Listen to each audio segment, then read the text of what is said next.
నీకే చక్రవర్తివి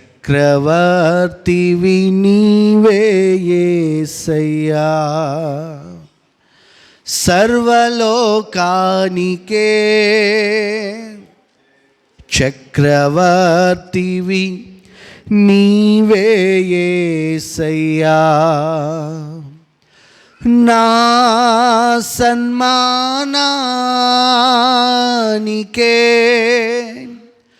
మహనీయుడవు నీవేనయ్యా, మహనీయుడవు నీవే యేసయ్యా. కృపా సత్య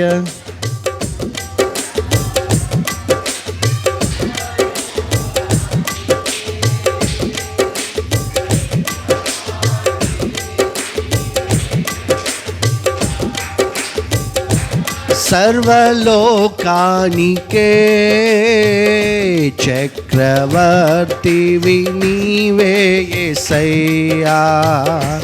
నా సన్మానానికే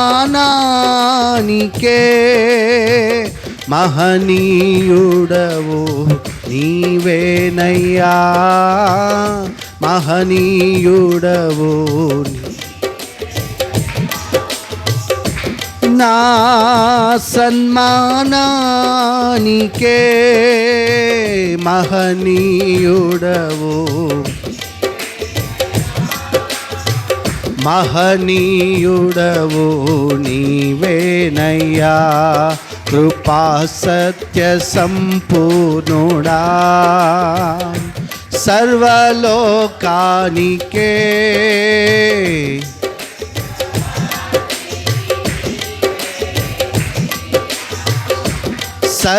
సర్వలోకాని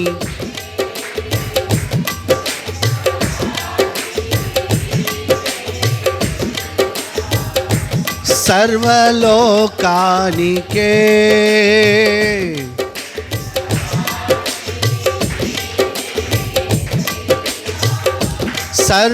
సర్వలోకాని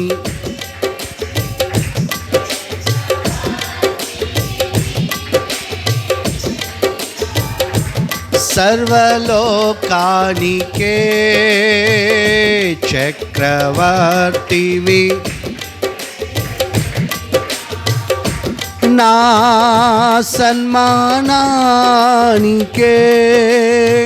మహనీయుడవు నీవేనయ్యా, నీవేనయ్యా, మహనీయుడవు, మహనీయుడవు నీవేనయ్యా. కృపా సత్య స్తోత్రం. అందరూ కలిసి చక్రవర్తివి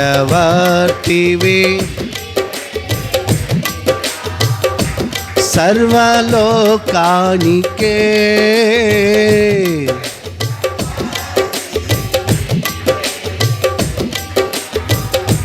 ఎర్ర సముద్రము నీ ఆజ్ఞ మేరకు రహదారిగా మారగా దాటిరే నీ జనులు బహుక్షేమముగా. ఎర్ర సముద్రము నీ ఆజ్ఞ మేరకు రహదారిగా మారగా దాటిరే నీ జనులు బహుక్షేమముగా.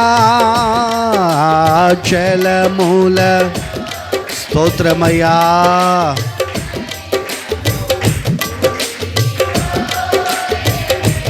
ఆ జలములలోనే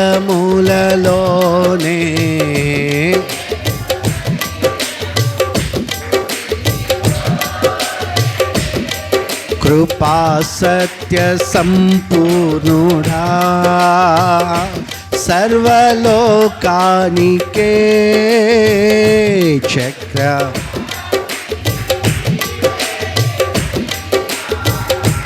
సర్వలోకానికే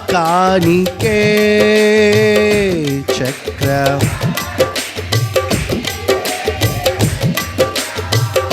నూతన క్రియలో చేయుచున్నానని నీవు సెలవీయగా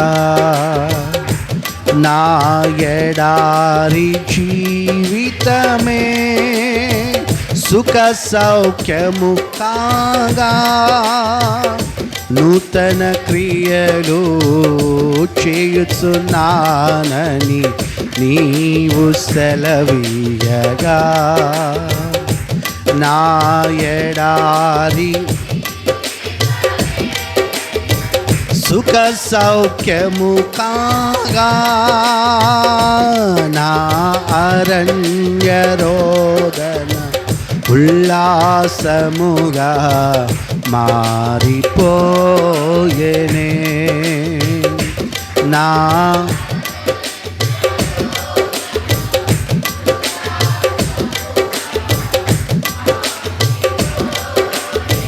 మరోసారి నా అరణ్య రోదన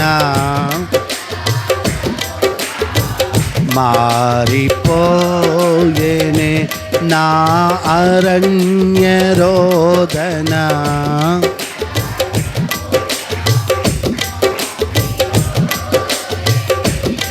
కృపా సత్య సంపూర్ణుడా సర్వలోకానికే చక్ర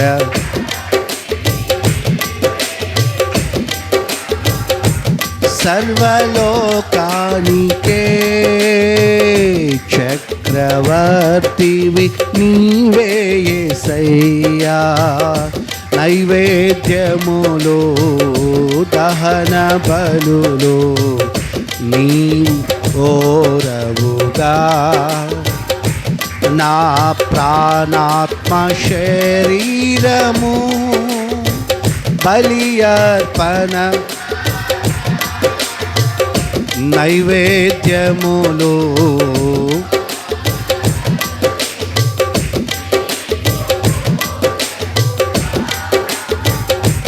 నా ప్రాణాత్మ శరీరము బలి అర్పణ కాగా నా జిహ్వ బలులు స్తోత్ర బలులుగా మారిపోయేనే నా జిహ్వ బలులు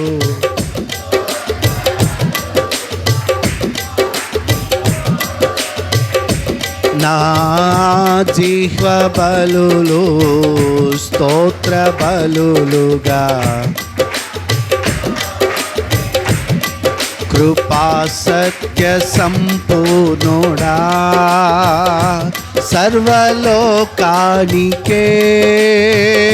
చక్రవర్తివి సర్వలోకానికే చక్రవర్తివి నీవే యేసయ్యా నా సన్మానానికే మహనీయుడవు నీవేనయ్యా మహనీయుడవు నీవేనయ్యా నా సన్మానానికే మహనీయుడవు నీవేనయ్యా మహనీయుడవు నీవేనయ్యా నా సన్మానానికే మహనీయుడవు మహనీయుడవు నీవేనయ్యా మహనీయుడవు నీవేనయ్యా మహనీయుడవు నీవే యేసయ్యా మహనీయుడవు నీవేనయ్యా మహనీయుడవు నీవేనయ్యా మహనీయుడవు నీవే యేసయ్యా. నా సన్మానానికే, నా సన్మానానికే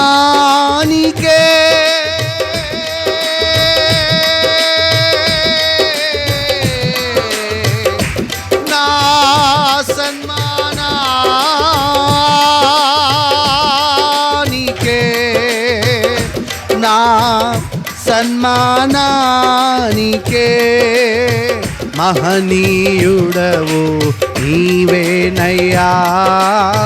మహనీయుడవు నీవేనయ్యా. మహనీయుడవు మహనీయుడవు మహనీయుడవు నీవేనయ్యా. మహనీయుడవు నీవేనయ్యా. మహనీయుడవు నీవే యేసయ్యా. యేసయ్యా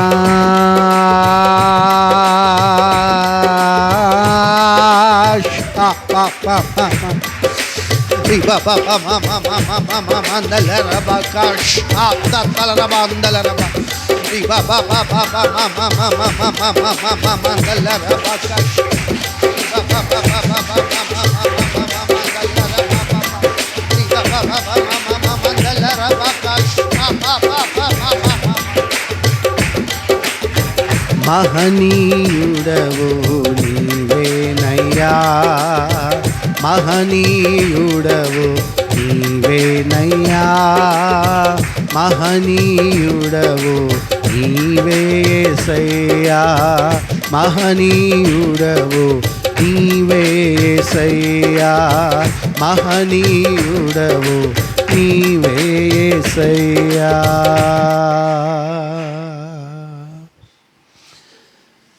నా సన్మానానికే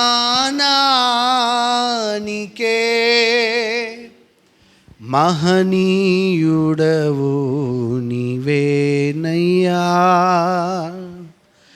మహనీయుడవు నీవే యేసయ్యా. అందరూ ఒక్కసారి చప్పట్లు కొడుతూ స్తోత్రం చెప్దాం. అందరూ చప్పట్లు కొడుతూ స్తోత్రం చెప్దాం.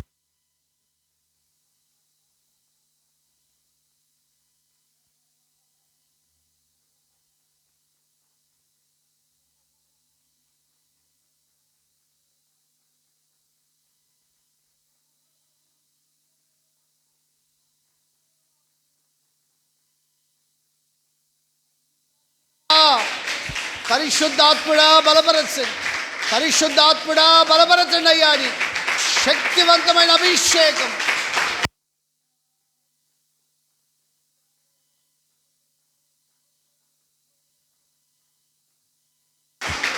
ఆమేన్ ఆమేన్ ఆమేన్. ప్రభా మీకు స్తోత్రమయ్యా, స్తోత్రమేసయ్యా, స్తోత్రమేసయ్యా. అదే ఆత్మ తీవ్రత గలవారమై ప్రభు మనతో తన వాక్కు చేత మాట్లాడినట్లుగా అందరూ కలిసి ప్రార్థన చేద్దామా? వాక్యం కోసం అందరూ కలిసి ప్రార్థన చేద్దాం. పూర్ణ మనసుతో వాక్యం కోసం అందరూ కలిసి ప్రార్థన చేద్దాం. పూర్ణ మనసుతో ప్రభు చేతులకు అప్పగించుకొని ప్రభువుని అడుగుదాం. ప్రభువా, నీవు నాతో మాట్లాడు, నీవు మాట్లాడితే నేను బ్రతుకుతా, నీ మాట నాకు కావాలి యేసయ్యా అని ప్రభువుని అడుగుదాం. పూర్ణ మనసుతో ప్రభువుని అడుగుదాం.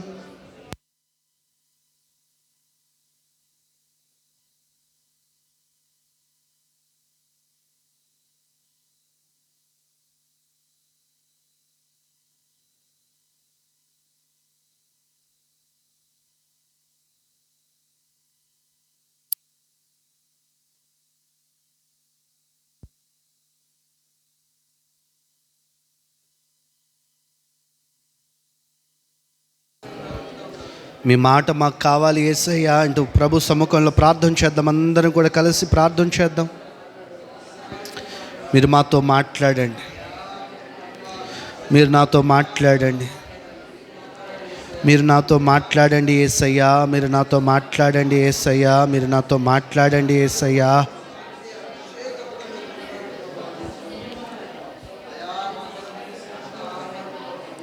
స్తోత్రం, స్తోత్రం, స్తోత్రం, స్తోత్రం, స్తోత్రం, స్తోత్రం. మీ మాట మాకు అనుగ్రహించండి, మీ మాట మాకు అనుగ్రహించండి. స్తోత్రం, స్తోత్రం, స్తోత్రం. మీ ఉన్నతమైన సహాయమును ప్రభా మీరు అనుగ్రహించమని కోరుకుంటున్నామయ్యా. స్తోత్రం నా తండ్రి, స్తోత్రం యేసయ్యా, స్తోత్రం యేసయ్యా, స్తోత్రం యేసయ్యా, స్తోత్రం యేసయ్యా, స్తోత్రం యేసయ్యా. మీ మాట మాకు కావాలి ప్రభా. మీరు మాతో మాట్లాడండి, మీరు మాతో మాట్లాడండి, మీరు మాతో మాట్లాడండి, మీరు మాతో మాట్లాడండి, మీరు మాతో మాట్లాడండి నా తండ్రి. స్తోత్రం, స్తోత్రం, స్తోత్రం, స్తోత్రం, స్తోత్రం, స్తోత్రం. యేసు నామమును అడుగుతున్నాము తండ్రి, ఆమేన్. చక్కగా కూర్చుందాం, చక్కగా కూర్చుందాం.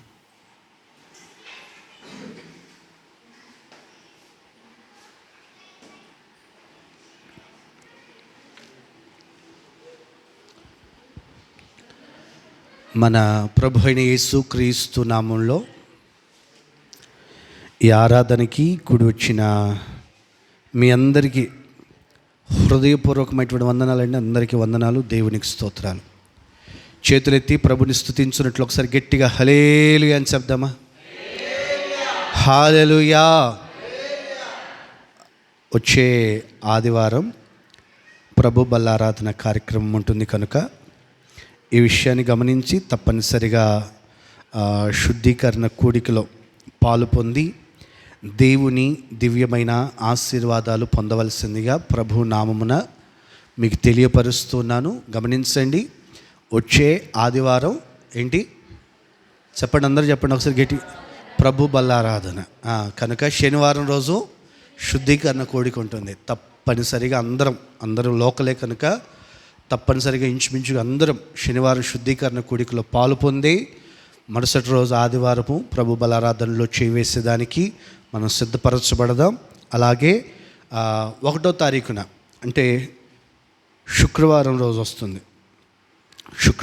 వస్తుంది. ప్రతి నెల 1వ తారీఖున మందిరంలో నూతన మాసపు ఆశీర్వాదపు కూడిక, వాగ్దాన సందేశ కూడిక మందిరంలోనే జరుగుతుంది కనుక ఈ విషయాన్ని కూడా గమనించండి.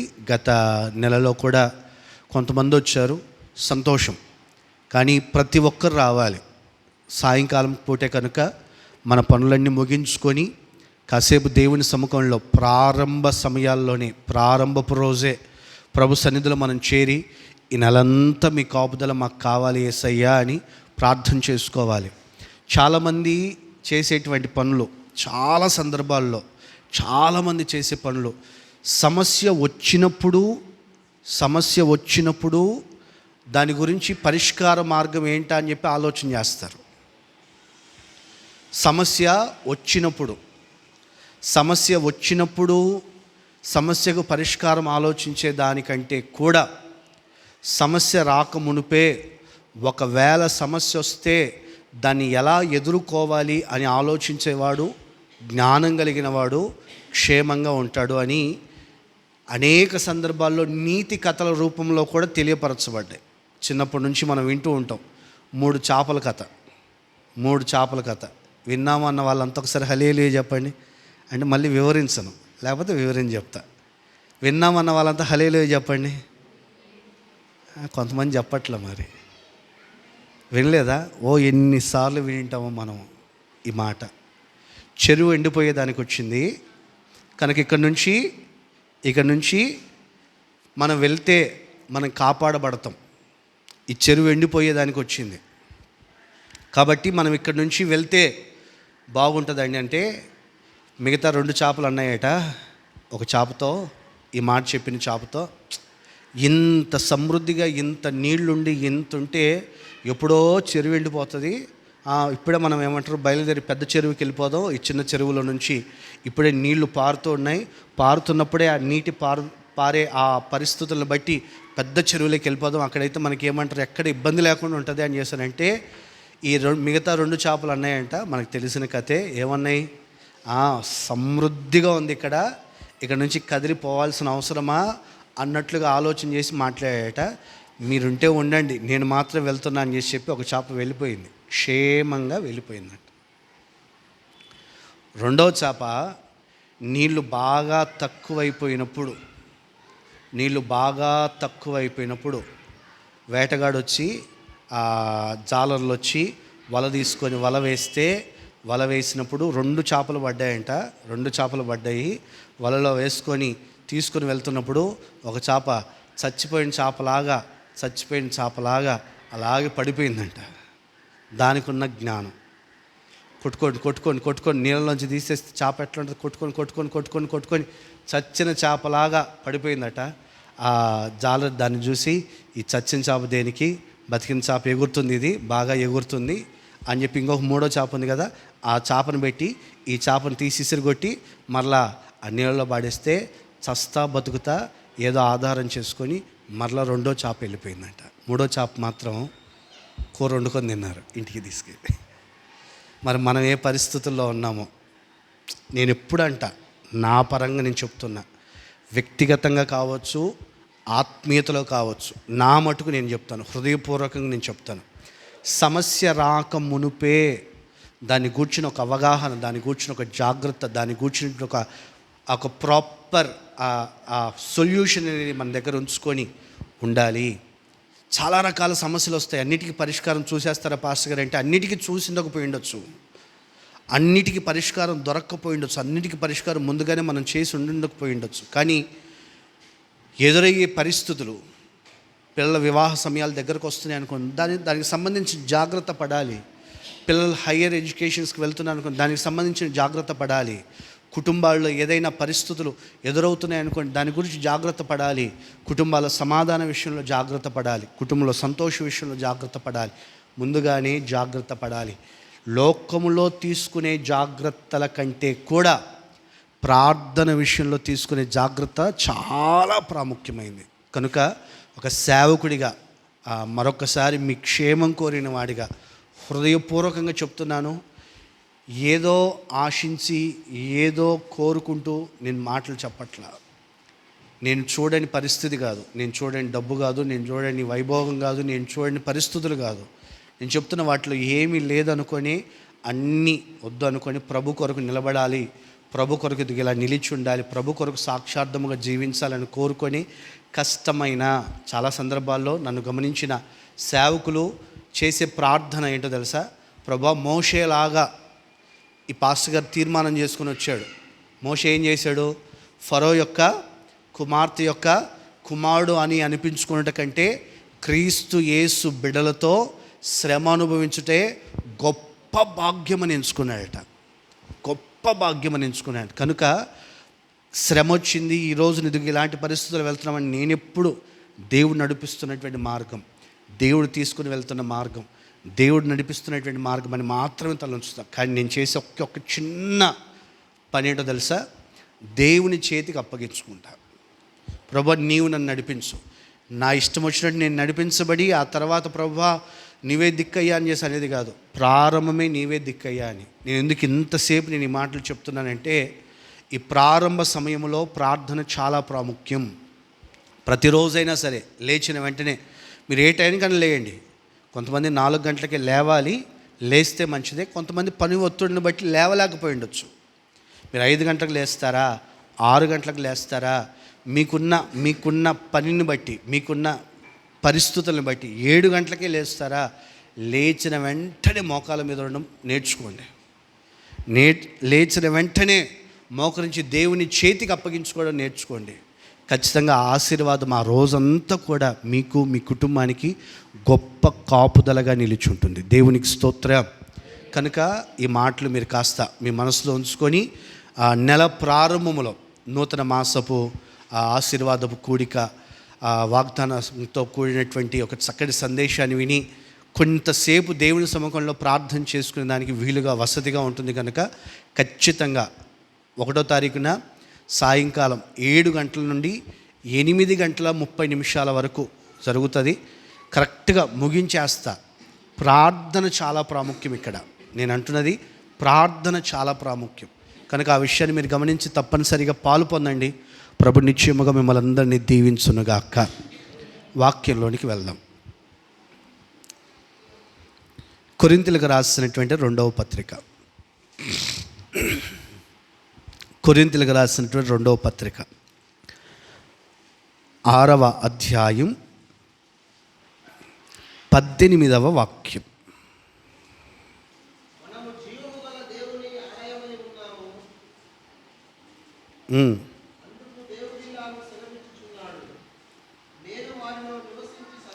కొరింథీయులకు రాసినటువంటి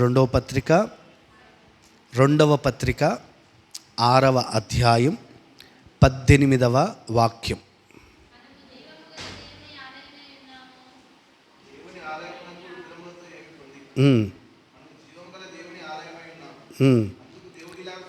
ఆ చివరి మాటలు చదవండి చాలు. నేను మిమ్మల్ని చేర్చుకొందును. ఆ మాట చదవండి.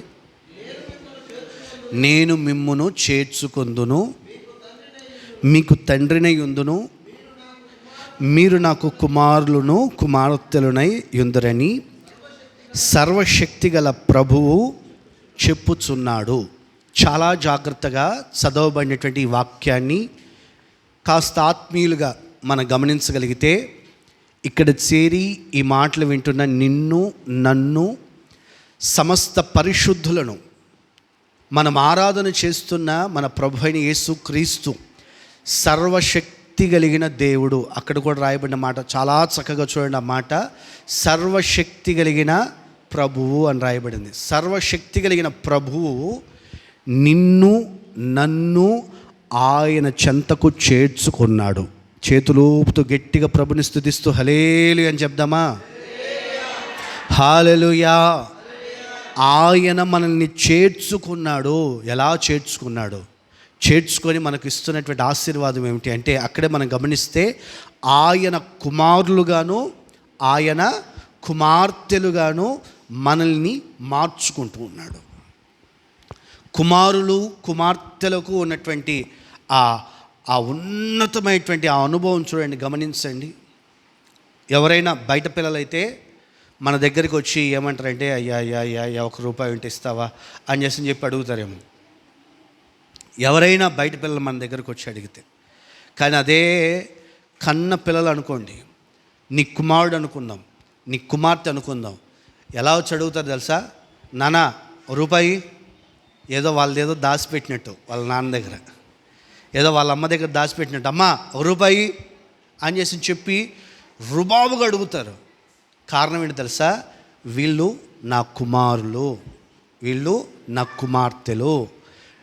హృదయపూర్వకంగా ఒక సేవకుడిగా మీకు తెలియపరుస్తున్నటువంటి మాట, దేవుడు మిమ్మల్ని అందరినీ దేవునికి కుమారులుగాను కుమార్తెలుగాను మార్చుదురుగాక. ఆయన కుమారులుగా కుమార్తెలుగా మనం మార్చబడితే ఆయనలో దాగి ఉన్న సమస్త ఆశీర్వాదం మనము స్వతంత్రులుగా మార్చబడతాం. ఆయన కలిగిన సమస్తం విషయంలో మనము హక్కుదారులుగా మార్చబడతాం. తండ్రిది ఏమైతే కలిగి ఉన్నాయో అవన్నీ కూడా మనకు వచ్చేస్తాయి. వారసత్వపు హక్కు దేవుడు మనకు కలుగజేయునుగాక. లేఖన భాగాల్లో ఆయా సందర్భాల్లో ఆయా పరిస్థితులలో దేవుడు కొంతమందిని చేర్చుకున్నాడు. ఎవరెవరిని దేవుడు చేర్చుకున్నాడు ఆ విషయాల్ని కాస్త ఈ ఆరాధనలో మనం గమనించుకుందాం. చేర్చుకున్నందువలన కలిగిన ఆశీర్వాదాలు ఏమిటి అని కాస్త లేఖన భాగాల్లో మనం నేర్చుకుందాం, గ్రహిద్దాం. అట్టి ఆశీర్వాదాన్ని పొందుకొని ఇక్కడి నుంచి మనం తిరిగి వెళ్దాం. చాలా జాగ్రత్తగా గమనించండి. లోకములో ఉన్న త్రాగుబోతుల్ని చేర్చుకోలేడు. కారణం ఏంటో తెలుసా? నేను ఆ మధ్య ఇలాగే ఓ ప్రాంతంలో సేవ చేస్తున్నప్పుడు ఆ ఇంట్లో వాళ్ళు కళ్ళు గీసుకుంటారండి. కళ్ళు గీసే కుటుంబం అది. ఆ కుటుంబంలోనికి ప్రార్థన చేసేదానికి నేను వెళ్ళి 2 నిమిషాలు కూడా నేను ఉండలేకపోయా. కారణం ఏంటి తెలుసా? భయంకరమైనటువంటి వాసన, కళ్ళు వాసన. నేను ఉండలేకపోయా. నేను అక్కడ ఉండలేక త్వరగా అమ్మ ప్రార్థన చేసి వెళ్తానమ్మా, తర్వాత మీతో మాట్లాడతానులే తల్లి అని ఆ తల్లి కూర్చోండి అయ్యా అని చెప్తుంది. కానీ అక్కడ ఉన్నటువంటి ఆ పరిస్థితుల్లో నేను ఉండలేకపోయాను. నేను అక్కడ చూడండి, మనము దేవుని దృష్టికి అంగీకారముగా మార్చబడి దేవునికి ఇష్టముగా మనం చేర్చుకునేటట్లుగా మన పరిస్థితులు, మన ప్రవర్తనలు ఉండాలంటే ఆయనకి ఇష్టమైన అనుభవాల్లో మనం నడిపించబడాలి. అంతే తప్ప లోక సంబంధంగా నీ ఇష్టానుసారంగా నడిపించబడుతూ దేవుడు నన్ను చేర్చుకోలేదు, దేవుడు నన్ను ఆ హక్కున నన్ను ఉంచుకోలేదు, తన కుమారుడిగా కుమార్తెగా నేను మార్చబడలేదని మనం బాధపడుతూ ఉంటే అదంతా కూడా ఉట్టి మాటలే. చాలా జాగ్రత్తగా గమనించాలి. దేవుని కుమారులుగా, దేవుని కుమార్తెలుగా మీరందరూ కూడా ప్రభుకి చేర్చబడినట్లు, దేవుని సముఖంలో చేర్చబడినట్లుగా ప్రభు మిమ్మల్ని అందరినీ చేరదీయునుగాక. లేఖనాల్లో కొన్ని విషయాలు నేను మీకు తెలియపరుస్తాను. ఆయన చేర్చుకునే వాళ్ళు ఎలా ఉంటారు, దేవుడు ఒక వ్యక్తిని చేర్చుకోవాలంటే ఆ వ్యక్తిలో ఉండవలసిన గుణగణాలు ఏమిటి అని క్లుప్తంగా కొన్ని విషయాలు నేను మీకు తెలియపరుస్తాను. ఆ మాటలు మీరు కాస్త గమనించండి. అదే కొరింథీయులకు రాసినటువంటి పత్రికలో 6వ అధ్యాయంలో 17వ వాక్యం, అంటే ఈ వాక్యానికి కొంచెం పైన మనం 14వ వాక్యము నుండి మనం గమనించగలిగితే అనేకమైనటువంటి విషయాలు వ్రాయబడ్డాయి. మీరు ఆ మాటలు గమనించండి.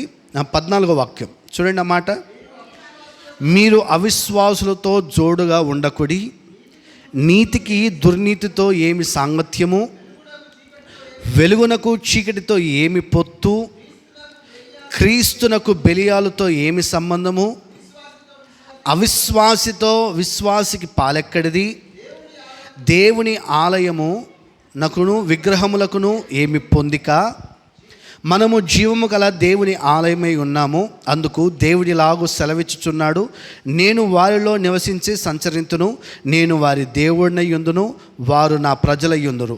కావున, ఆ మాట మీరు నోట్ చేయండి, కావున మీరు వారి మధ్య నుండి బయలువెడలి ప్రత్యేకముగా ఉండుడి. ఆ మాట నోట్ చేసుకోండి. ప్రత్యేకముగా ఉండుడి, ఆ మాట నోట్ చేయండి. తర్వాత అక్కడ గమనించగలిగితే అపవిత్రమైన దాన్ని ముట్టకుడని ప్రభు చెప్పుచున్నాడు, మరియు నేను మిమ్మల్ని చేర్చుకొందును. చూడండి, ఈ మాటలన్నీ చెప్పిన తర్వాత చెప్తున్నటువంటి మాట, నేను మిమ్మల్ని చేర్చుకుంటాను అని. దేవుడు ఒక వ్యక్తిని చేర్చుకోవాలి అంటే మన జీవితాల్లో ప్రత్యేకంగా కనబడుదుముగాక. చేతులూపుతో గట్టిగా హల్లెలూయా అని చెప్పండి అందరూ. మనం ప్రత్యేకముగా కనబడుదుముగాక. అంతేనంటారా? ప్రత్యేకంగా కనపడాలి అని. మన వాళ్ళు ఇప్పుడు చేస్తున్న పనులేంటో తెలుసా? హైదరాబాద్లో ఒక యవనస్తుడైనటువంటి సహోదరుడిని నేను చూసా. హైదరాబాద్లో వాడు వారం వచ్చిన ప్రతిసారి వారి హెయిర్ స్టైల్ డిఫరెంట్గా ఉంటుందండి. ఊసరి వెళ్ళి కలర్లు మార్చినట్టు, ఒకరోజు తల ఎర్ర కలర్లో ఉంటుంది, ఒకరోజు బ్లూ కలర్లో ఉంటుంది, ఒకరోజు నల్ల కలర్లో ఉంటుంది, ఒకరోజు తెల్ల కలర్లో ఉంటుంది, ఒకరోజు మల్టీ కలర్లో ఉంటుంది తలకాయ. ఒరే తలకాయ విగ్గారా అని చెప్పి నేను వాడిని అడిగితే హెయిరే అన్నయ్యా అంటాడు వాడు. మరి కాదురా, రంగులు ఎలా మారుతున్నాయినా, ఇన్ని రంగులు ఎలా మారుతున్నాయిరా అని చేసి అంటే, ప్రతి వారం రంగు వేపిస్తానన్నయ్యా, ఒక్కొక్క వారం ఒక్కొక్క రంగు, అప్పుడప్పుడు మల్టీ కలర్స్. ఎందుకురా ఇవంతా అంటే అటెన్షన్, జనాలలో ఒక ప్రత్యేకంగా నేను కనబడి వాళ్ళ అటెన్షన్ నా మీద, వాళ్ళ దృష్టి నా మీద నిలపాలి. నేను అందరిలో కంటే ఒక స్పెషల్గా కనబడాలి, నేను ఒక స్పెషల్గా ప్రత్యేకంగా కనపడాలి, అందరికంటే డిఫరెంట్గా కనపడాలి అని చెప్పి ఆలోచన. ఇలా డిఫరెంట్ కనపడాలని చెప్పి మన వాళ్ళు ఏం చేస్తున్నారంటే చించుకుంటున్నారు ప్యాంట్లని, జీన్స్ ప్యాంట్లను చించుకుంటున్నారు. ఒకప్పుడు చిరిగిపోయిన వేసుకుంటే పేదోళ్ళు, ఇప్పుడు ఎంత చిరిగిపోయింది వేసుకుంటే అంత ధనవంతులు.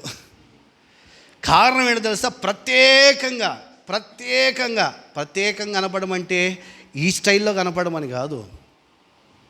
ప్రత్యేకంగా కనబడమంటే ఇలాంటి కోణాల్లో ఏమంటారు, ఆ చేయకూడని ప్రతికూలమైనటువంటి పరిస్థితులు అందరూ ఏమంటారు, కాఫీ వేడిగా తాగితే, నాకు తెలిసిన ఒకడు కాఫీ ఫ్రిడ్జ్లో పెట్టుకొని తాగుతాడు, చల్లగా తాగుతాడు. ఏమంటాడంటే కోల్డ్ కాఫీ. చూడండి, ఒక్కొక్కడి యొక్క మైండ్ సెట్, ఒక్కొక్కడి యొక్క పరిస్థితి, ఒక్కొక్కడి యొక్క స్థితిగతులు మళ్ళీ దాన్ని ఏమంటారు, స్పెషల్ అందరు చేసినట్టుగా మనం చేస్తే ఎట్లా? నలుగురికి నచ్చింది నాకు నచ్చదు, నేను ఒక స్పెషల్, ఈ కోణం కాదండి ఇది. అందుకని మనం ఇదిగో ఇలా ఆలోచన చేస్తామేమో అనే 14వ వాక్యం నుంచి చాలా ప్రత్యేకంగా ఆ మాటలన్నీ కూడా పొందుపరచబడి ఉన్నాయి. ఒక ఆత్మీయుడు ఎలా ప్రత్యేకంగా ఉండాలి, ఒక ఆత్మీయుడు ఏ కోణములో ప్రత్యేకమైన అనుభవాల్లో నడిపించబడాలి, ఒక ఆత్మీయుడు తన ప్రవర్తనలో ఎలా ప్రత్యేకంగా జీవించాలి, తన మాట తీరులో, తన సమస్త విధి విధానాల్లో ఎలా ప్రత్యేకంగా ఇతడు ఆత్మీయుడు అని చెప్పుకునేటట్లుగా ఎలా కనబడాలి అన్నటువంటి విషయాలు చాలా స్పష్టంగా అక్కడ కనబడుతున్నాయి. 14వ వాక్యాన్ని చూడండి. మీరు అవిశ్వాసులతో జోడీగా ఉండకుడి, నీతికిని దుర్నీతికిని ఏమి సాంగత్యము? నీవు నీతిమంతుడివా? దుర్నీతి కలిగిన వారితో నీకేమి పొత్తు? దుర్నీతిగా నడిపించబడుతూ నీతి న్యాయం అనేది లేని పరిస్థితుల మధ్యలో ఒక వ్యక్తి నడిపించబడుతుంటే ఆ వ్యక్తితో నీకు ఏంటి సాంగత్యం? ధైర్యంగా కొంతమంది మాట్లాడలేరండి, ధైర్యంగా కొంతమంది చెప్పలేరండి, ధైర్యంగా కొంతమంది నీవు చేస్తుంది తప్పు, నీవు నడిపించబడుతున్నటువంటి నీతి ప్రవర్తన లేని పరిస్థితులు నీవు చేస్తుంది తప్పు అని చెప్పలేరండి, దాచుకుంటూ ఉంటారు. మీరు కావాలంటే మీరు గమనించండి, లోతును గూర్చి వ్రాయబడిన మాట నీతిమంతుడు అని రాయబడింది. లోతు ఎవరు?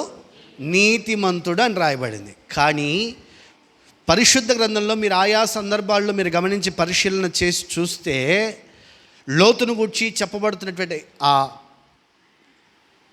సబ్జెక్ట్ ఎలా ఉంటుందంటే, లోతు ఇంటికి కొంతమంది దేవుని దూతలు వచ్చారు. లోతు ఇంటికి ఆ ఊర్లో ఉన్న అక్రమంగా అన్యాయంగా నడిపించబడుతున్నటువంటి వారు దొమ్మిగా లోతు ఇంటి మీదకి వచ్చేసి, నీ ఇంటికి ఎవరో వచ్చారు కదా, వాళ్ళను బయటికి పంపించు, వాళ్ళ జీవితాల్ని పాడు చేసేయాలి, నలుగురిలో నవ్వులు పాలయ్యేటట్లు చేయాలి, వాళ్ళ బ్రతుకును నాశనం చేసేయాలి అని చెప్పి మాట్లాడుతుంటే లోతు ఏమంటాడో తెలుసా అండి? బాబు, అలా చేయడం తప్పురా, అలా చేయడం పాపంరా, అలా చేయడం అక్రమంరా, అలా చేయడం అన్యాయంరా అని ధైర్యంగా మాట్లాడలేడు. ఏమంటాడో తెలుసా? ఏమంటుందో తెలుసా? అయ్యా, మీరు ఒకవేళ అంత పాపం చెయ్యాలనుకుంటే నా ఇంటికి వాళ్ళు అతిథులుగా వచ్చారు, వాళ్ళొద్దు, నా కుమార్తెలను పంపిస్తాను, అవసరమైతే వారి జీవితాలను నాశనం చేయండి. చూడండి, ఇతడు నీతిమంతుడు, కానీ ఇతడు మాట్లాడుతున్న మాటలు కాస్త జాగ్రత్తగా గమనించాలి. మనము నీతిమంతులుగానే ఉన్నాం, కానీ మన సాంగత్యం ఎలా ఉంటుంది, మన మాట తీరు ఎలా ఉంటుంది?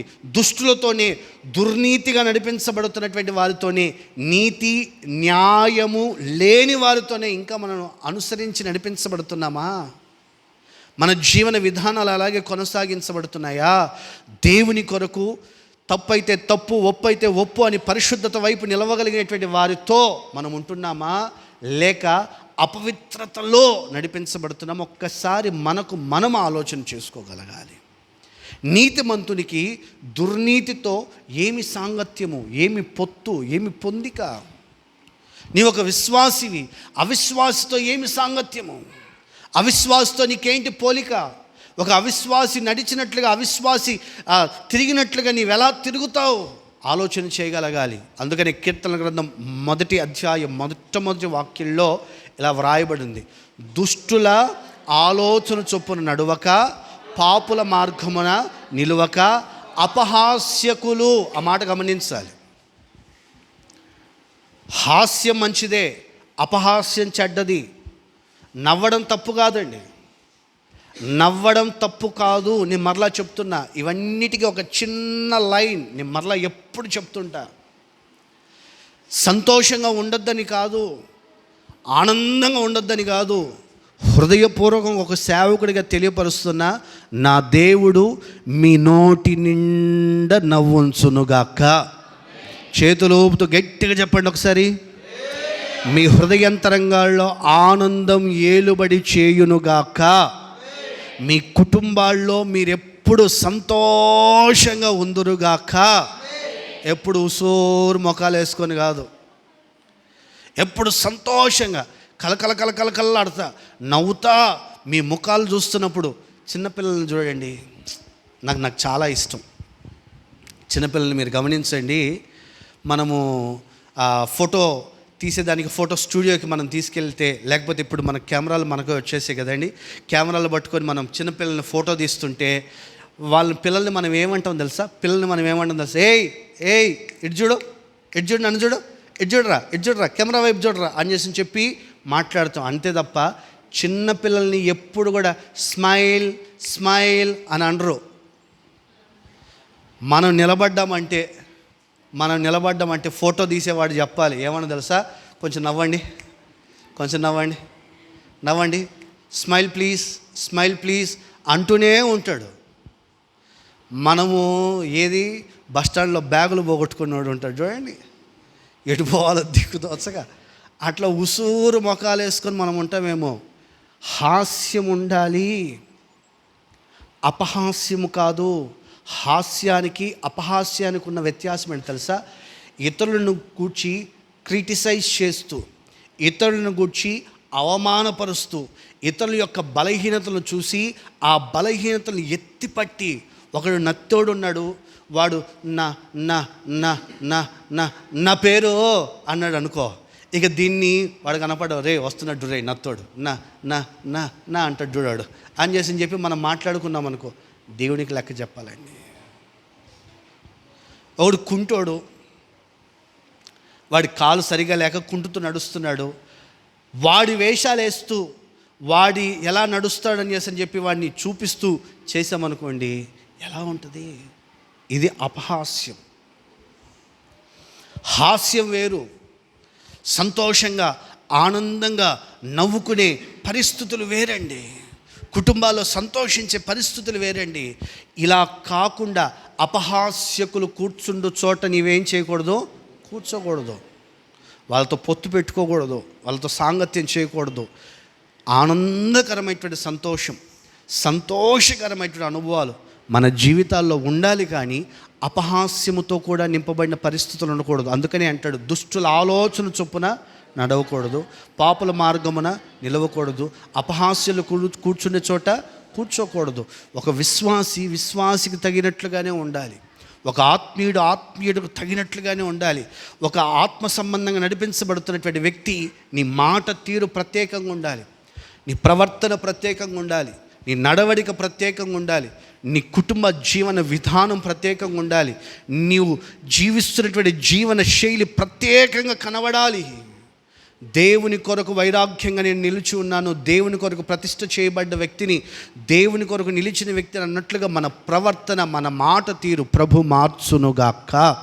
ప్రభు చేతులకే మనం అప్పగించుకుందాం. ప్రభా నన్ను ఇలా మార్చండి యేసయ్యా, నా పరిస్థితులు ప్రభా మీరు మార్చండి యేసయ్యా అని చెప్పి పూర్ణ హృదయంతో ప్రభు సముఖంలో ప్రార్థన చేసుకొని అలాంటి ఒక ప్రత్యేకమైనటువంటి అనుభవాలు కలిగి నడిపించబడదాం. నోట అపవిత్రమైన మాటలు లేకుండా పరిశుద్ధంగా పవిత్రంగా జీవిద్దాం, ప్రత్యేకంగా కొనసాగించబడదాం. మీ లేఖన భాగాల్లో మీరు గమనించి పరిశీలన చేసి చూస్తే లూకాసు వార్త 15వ అధ్యాయం 2వ వాక్యమును మీరు గమనించగలిగితే, పరిసయ్యులను శాస్త్రులను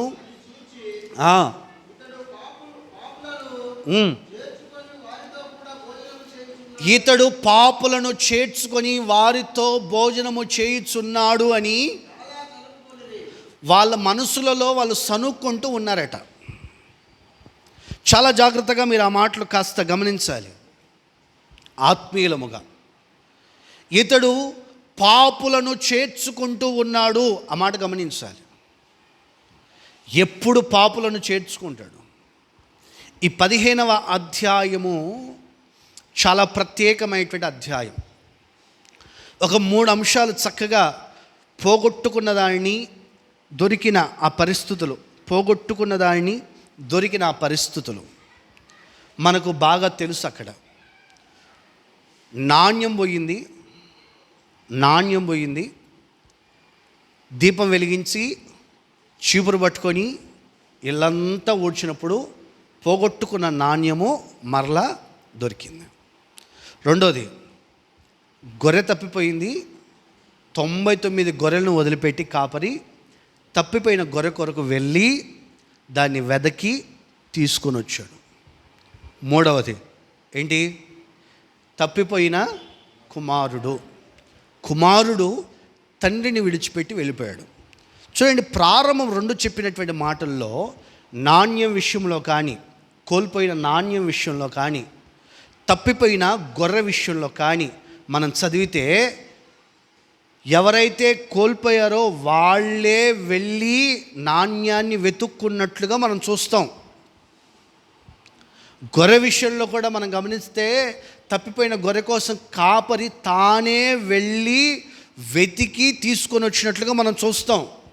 కానీ కుమారుడు విషయంలో, మనిషి విషయంలో అక్కడ 3వ సందర్భం మాట్లాడుతూ, కుమారుడు తండ్రి దగ్గర నుండి ఆస్తి తీసుకొని వెళ్ళి దూరదేశం వెళ్ళి దుర్వ్యాపారం చేస్తూ ఆస్తినంతా కోల్పోయి దయనీయమైనటువంటి పరిస్థితుల్లో ఉంటే తండ్రి వెళ్ళలా అక్కడికి.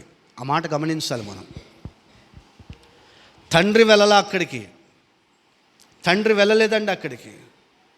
కుమారుడే బుద్ధి వచ్చినప్పుడు తన మనస్సును మార్చుకొని, ఇదిగో ఇలాంటి ఒక అపవిత్రమైనటువంటి జీవితాన్ని విడిచిపెట్టి ఒక ప్రత్యేకంగా నా తండ్రి దగ్గర నేను నివసించాలి, నా తండ్రికి మరొక్కసారి ఆయన సన్నిధిలో సముఖంలో నేను కనబడాలి, నేను ఒకప్పుడు తండ్రికి కుమారుడిగా వారసుడిగా హక్కుదారులుగా ఉన్నాను, ఇప్పుడు ఆ స్థితి కాకపోయినా కనీసం తండ్రి ఎదుట పనివానిగా అయినా సరే కనబడతాను, నా తండ్రి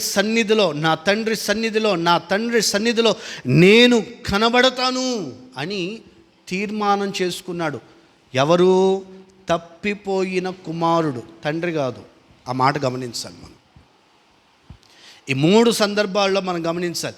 ప్రారంభం 2 విషయాల్లో నాణ్యానికి కానీ గొర్రెకి కానీ నాణ్యానికి జీవం లేదు కనుక మనమే వెళ్ళి వెతుక్కోవాలి. రెండవది, గొర్రెకు దానికి ఆలోచించగలిగేటువంటి ఆలోచన శక్తి లేదు కాబట్టి కాపరే వెళ్ళి తీసుకొని వచ్చాడు. కానీ మనిషిగా నీకు నాకు దేవుడు జ్ఞానం ఇచ్చాడండి. మనం చేసిన పొరపాట్లు, మనం చేసిన తప్పిదాలు తెలిసి తెలియక, కొన్నిసార్లు మనకు తెలియకపోయి ఉండొచ్చు, కానీ తెలిసి తెలియక ఏదో చేసిన పొరపాటు మన జీవితంలో ఇంకా అలాగే సరి చేసుకోకుండా వెళ్తూ ఉన్నామేమో. ఇంకా అలాగే మనం ఒక సరైనటువంటి త్రోవలో నడిపించబడాలి అని అన్నటువంటి అనుభవాలు లేకుండా ఇంకా పందుల మధ్యలోనే ఇంకా నివసిస్తున్నామేమో. కానీ తప్పిపోయాడు అని చెప్తున్నటువంటి కుమారుడు పందుల మధ్యలో నుండి లేచి ప్రత్యేకంగా జీవించేదానికి సిద్ధపరచబడ్డాడు. చప్పట్లు కొడుతూ ప్రభు నామాన్ని మహింపరు. చేతులు ఊపుతూ గట్టిగా హల్లెలూయా అని చెప్పండి. చూడండి, మన జీవితాల్లో కూడా ఒక ప్రత్యేకత మనకు కావాలి. ఆత్మీయులో ఒక ప్రత్యేకత మనలో ఉండాలి. మన మాట ప్రత్యేకంగా ఉండాలి. ఇలాంటి ప్రతికూలమైనటువంటి పరిస్థితి, తండ్రికి దూరం అయిపోయిన ప్రతికూలమైనటువంటి పరిస్థితులన్నిటిలో నుండి లేచి తండ్రి దగ్గరకు రావాలి. తండ్రి నీ కొరకు ఎదురు చూస్తున్నాడు. ఎప్పుడు తప్పిపోయిన నా కుమారుడు మరలా వస్తాడా, తప్పిపోయిన నా కుమార్తె మరలా వస్తుందా?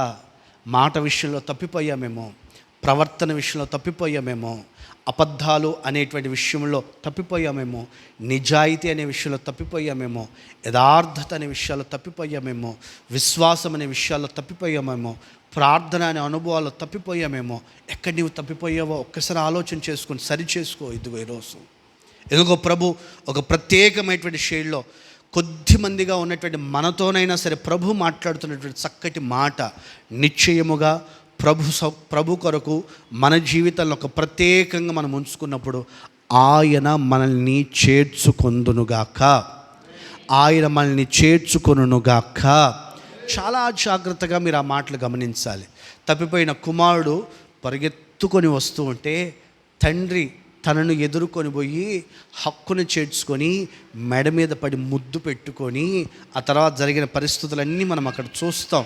స్నానం చేపించి ప్రశస్తమైన వస్త్రాలు అతనికి ధరింపజేసి ఉంగరం పెట్టి కాళ్ళకు చెప్పులు తొడిగి మరలా ఒక వైభోగంగా నిలిపాడు. మనం ఒక ప్రత్యేకంగా లోకానికి ఒక ప్రత్యేకంగా జీవించాలి. లోక సంబంధమైనటువంటి పరిస్థితులు అలా అని లోకానికి ప్రత్యేకంగా ఉండాలని చెప్పి ఏమంటారు, అసలు బయట తిరగకుండా అని కాదు, లోకములోనే ఉంటూ లోక సంబంధమైనటువంటి మాలిన్యం అంటకుండా మనం జీవించాలి. నేను ఎప్పుడు చెప్తుంటా, యాకోబు పత్రిక 1వ అధ్యాయంలో చాలా స్పష్టంగా రాయబడింది. భక్తి అనే మాటకు నిర్వచనం ఇహలోక మాలిన్యం అంటకుండా తనను తాను కాపాడుకోవడమే భక్తి అంటే. భక్తి అంటే చన్నీళ్ళ స్నానం చేయడం కాదు. భక్తి అంటే ఏమంటారు, చెప్పులు లేకుండా తిరగడం కాదు. భక్తి అంటే ఏదో మనం చేస్తున్నటువంటి, మన కంటికి కనబడుతున్నటువంటి ఈ పరిస్థితి ఇహలోక సంబంధమైన మాలిన్యం అంటకుండా నిన్ను నీవు పరిశుద్ధంగా పవిత్రంగా కాపాడుకోవడమే భక్తి అంటే. కనుక ఇలాంటి ఒక ప్రత్యేకమైనటువంటి జీవితాన్ని నీవు జీవించినట్లుగా నీవు సిద్ధపడి నీవు ముందుకు నడిపించబడగలిగితే తండ్రి నిన్ను చేర్చుకోబోతున్నాడు. తప్పిపోయిన కుమారుడిని చేర్చుకున్న తండ్రి. అదే అక్కడ రాయబడినటువంటి మాట. పరిసయ్యులు శాస్త్రులు 2వ వాక్యంలో పరిసయ్యులు శాస్త్రులు అనుకుంటున్నారట, ఈయన పాపులను కాదు ఆయన చేర్చుకుంటుంది, పాపమును విడిచిన వారిని ఆయన చేర్చుకుంటూ ఉన్నాడు. చప్పట్లు కొడుతూ ప్రభు నామాన్ని మహింపరుద్దామండి. పాపులను కాదు చేర్చుకుంటుంది, పాపమును విడిచిన వారిని ఆయన చేర్చుకుంటున్నాడు. మరి ఇంకా పాపములోనే ఉన్నామా? మనం పరిశుద్ధంగా బ్రతికేదానికి ప్రత్యేకించబడుతున్నామా? ఆలోచన చేయగలగాలి. వాక్యంలో రాయబడినటువంటి మాట చక్కగా మనకు తెలిసిన చక్కటి మాటలు అపోస్తుల కార్యముల గ్రంథంలో 2వ అధ్యాయంలో ఇలా రాయబడి ఉంది. ఏమనంటే, మీరు ఇహలోక సంబంధమైనటువంటి పరిస్థితులకు ప్రత్యేకముగా వేరై జీవించండి. ఆ మాట చూడండి, 2వ అధ్యాయంలో అపోస్తుల కార్యముల గ్రంథం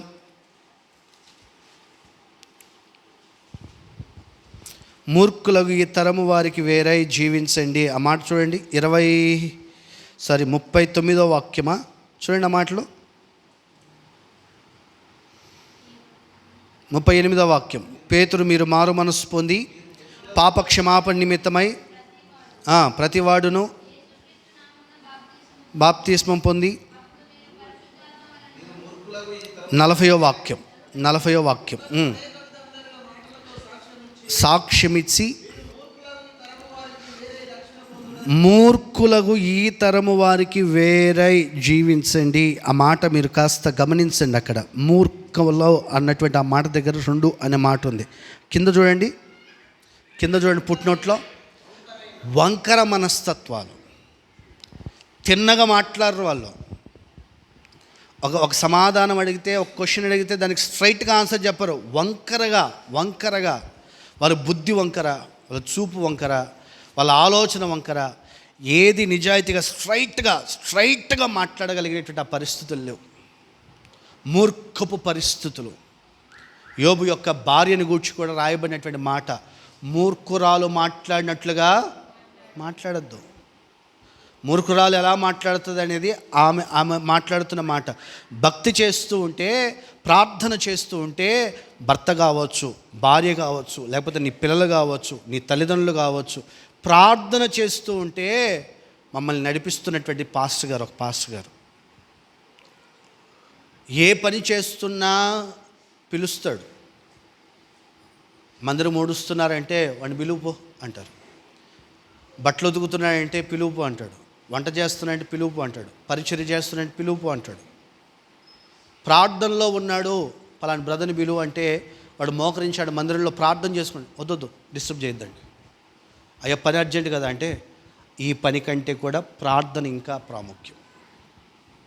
ప్రార్థన చేస్తున్నాడు, డిస్టర్బ్ చేయొద్దు. చూడండి, కానీ యోబు తన భక్తిని తాను కాపాడుకుంటుంటే భార్య డిస్టర్బ్ చేస్తుంది. మూర్ఖపు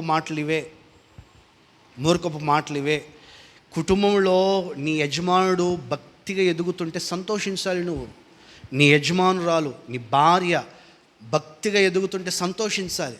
నీ పిల్లలు భక్తిగా ఎదుగుతుంటే సంతోషించాలి. నీ తల్లిదండ్రులు భక్తిగా ఎదుగుతుంటే సంతోషించాలి. అంతే తప్ప పెద్ద భక్తిలే, మాకు తెలియని ప్రార్థనలే, సాలగాడి రోజు ప్రార్థన అంట. మాట రాకూడదండి మన నోట్లో. వాళ్ళు ఆత్మ సంబంధంగా ఎదుగుతున్నారా? ఎదుగుతున్న వ్యక్తిని ఇంకా ఎదిగేటట్లుగానే మనం చూడగలగాలి. నాకు తెలిసిన ఒక కుటుంబం కొత్తగా వివాహం చేయబడింది. ఆ అబ్బాయి, యవనస్తుడైనటువంటి ఆ అబ్బాయి సేవకుడిగా మాతో పాటు ఎప్పుడు తిరుగుతూ ఉండేవాడు. నిజంగా ఉన్న విషయమే చెప్తున్నా. ఎప్పుడు తిరుగుతూ ఉండేవాడు మాతో పాటు 24 గంటలు వివాహం కాలేదు కదండి. అప్పుడు మాతో పాటు తిరుగుతూ ఉండేవాడు, రోజు తిరుగుతూ ఉండేవాడు. కూటం అంటే కూటానికి వస్తాడు, ఎక్కడన్నా పరిచర్య అంటే పరిచర్యకు వస్తాడు, తన పని ఏదైనా ఉంటే తను చేసుకుంటాడు. మరలా వెంటనే సేవకులుగా మా దగ్గరికి మందిరంలోకి వచ్చేస్తాడు. కాస్త సమయం దొరికితే సేవకులతో గడపాలి, మందిరంలో గడపాలి అని చెప్పి చాలా ఉత్సాహంగా వచ్చేవాడండి. పెళ్ళయింది, భార్య ప్రారంభించింది. ఎప్పుడు ప్రార్థన చేసి పోతా ఉంటావు, దీనికోసమేనా పెళ్లి చేసుకుంది అని చెప్పి చాలా మాట్లాడిందండి. ఆ అబ్బాయి కొంచెం ప్రార్థనకు తగ్గాడు. ఏమండి ఏంట్రా ఈ మధ్య కనపడట్లేదు పెద్దగా అని చేశానంటే, అన్న ఇంట్లో సమస్య అన్న, ఇంట్లో గొడవ అన్న, మా భార్య గొడవ పెడుతుందన్న అని చెప్పి మాట్లాడాడు. నేనుండి అన్నాను, పిలువ మీ భార్యను కూడా పిలువ మాట్లాడదామని చెప్పి, అమ్మా నీ భర్త పరిచర్లో తిరుగుతున్నాయంటే సంతోషించు, దేవుని సముఖంలో ఎదుగుతున్నాయంటే సంతోషించమ్మా. లోకంలో కాదు తిరుగుతుంది, దేవునిలో ఎదుగుతున్నాడు కాబట్టి సంతోషించమ్మా అని చేశానంటే, సరే అన్నయ్య అని చేశానండి. మరలా ఇంటికి వెళ్ళిన తర్వాత యథా పరిస్థితి అండి. నెమ్మదిగా క్రమక్రమంగా నేను అక్కడి నుంచి ట్రాన్స్ఫర్ అయ్యి నేను చేశాను. నా తర్వాత మరలా వేరే సేవకులు వెళ్ళారు. ఆ సేవకులకు ఈ అబ్బాయి ఇంకా దూరం అయిపోయాడు, దేవుని మందిరానికి దూరం అయిపోయాడు.